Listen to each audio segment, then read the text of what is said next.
బారుకస్యం పరమ తండ్రి వారికి మహిమ కలుగును గాక. యెహోవా మెస్సీ వారి పరిశుద్ధ నామములో అందరికీ షలోమ్. ఈ ఉదయకాల సమయంలో మరొక మాటను ధ్యానం చేసుకుందాం. యెహోషువ గ్రంథం 1వ అధ్యాయము 5-6 వచనాల్లో మరి పరమ తండ్రి వారు యెహోషువ వారికి చక్కని వాగ్దానం చేస్తున్నాడు. నీవు బ్రతుకు దినముల అన్నిటిలో ఏ మనుష్యుడు నీ ఎదుట నిలవలేక ఉండును, నేను నీకు తోడయుండి నిన్ను నడిపించేదను అని వాగ్దానం చేస్తున్నాడు. ఇక్కడ 3 వాగ్దానాలు యెహోషువ జీవితంలో పరమ తండ్రి వారు చేస్తున్నాడు. మొదటిది, ఏ మనుషుడు కూడా నీ ఎదుట నిలవలేడు. రెండవది, మోషేకు తోడైనట్టుగా నేను నీకు తోడుగా ఉంటాను.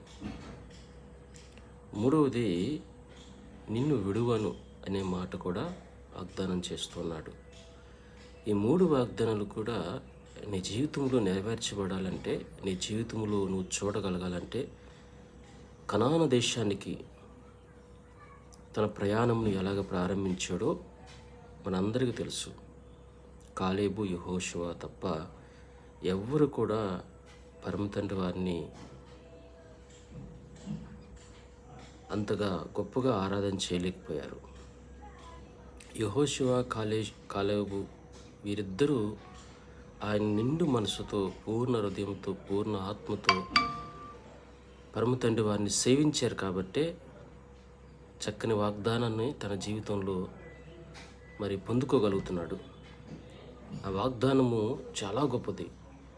ఎవడు నీ ఎదుట నిలవలేడు, మోషేకు తోడుగా ఉన్నట్టు నేను నీకు తోడుగా ఉంటాను, నిన్ను విడిచిపెట్టను అనే వాగ్దానం చేస్తున్నాడు. ప్రియ సహోదరి సహోదరుడా, నేను కూడా వారు కనాను యాత్రకు ప్రయాణమవుతూ ఉంటే, కనాను దేశాన్ని స్వాధీనం చేసుకోవడానికి వారు ప్రయాణం చేస్తూ ఉన్నప్పుడు, మనం ఈ లోకంలో మహిమలోక రాజ్యం కోసం అనగా పరలోక రాజ్యం కోసం మనం కూడా యాత్ర చేస్తూ ఉన్నాం. అయితే ఈ యాత్రలో నీవు కూడా వారి వలె పరమ తండ్రి వారిని పూర్ణ హృదయముతో, పూర్ణ ఆత్మతో నీవు సేవించినట్లయితే, అనగా ఆరాధించినట్లయితే, ఆయన చెప్పినటువంటి రీతిగా, ఆయన చెప్పినటువంటి విధానంలో నువ్వు ఆరాధన చేసినట్లయితే, నీ జీవితంలో కూడా ఈ వాగ్దానాన్ని నీవు పొందుకోగలవు. కాబట్టి యెహోషువ లాంటి ఆ వాగ్దానాలు నీ జీవితంలో కూడా ఆ పరమ తండ్రి వారు అనుగ్రహించాలని తండ్రి అయిన అదోనయ్య పేరిట మీ అందరినీ కోరుతున్నాను. ఆ విధంగా నడిపించును గాక. బారుకస్యం అందరికీ యెహోషువ మెస్సీ నామములో షలోమ్.